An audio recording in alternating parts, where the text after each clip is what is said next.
আপনারা জানেন যে দিদির বাংলার উন্নয়নটা বেশি বাংলায়, যেহেতু 34 বছর সিপিএম মানে রাজত্ব চালিয়ে ডুবেছে, তারপরে তৃণমূল 13 বছর না 14 বছর বাংলা চালাচ্ছে দিদি। দিদি তো বাংলা বহুত কিছু করছে, আপনারা দেখতে পাচ্ছেন সমস্ত জিনিস দিদি করছে। তো আপনি এই 5 বছরে দিদি কিছু উন্নয়ন পেয়েছেন? না, আমি সেরকম কিছু পাইনি।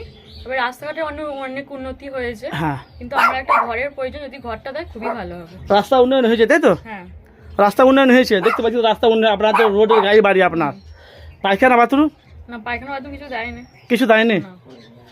খালি আপনারা তো খালি ঘরটা নেন। হ্যাঁ, এই ঘরটা দিলে দিদি উন্নয়নটা হয়ে যেত তাই তো? এটা আপনার কে? এটা মনোধর। একটু আসেন, এক জায়গায় থাকেন নাকি? পাশাপাশি সব। হ্যাঁ, পাশাপাশি। তাহলে তাহলে ভোট হয়েছে তো আপনার?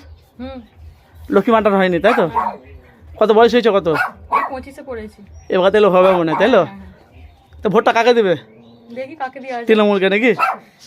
এটা হাসের কিছু, উন্নতি করবে তাকেই দেব। দিদি তো উন্নয়ন করছে আপনার, তো দিদি কি হবে তো? হ্যাঁ, চেষ্টা তো করবো দেবার। আপনার নাম কি?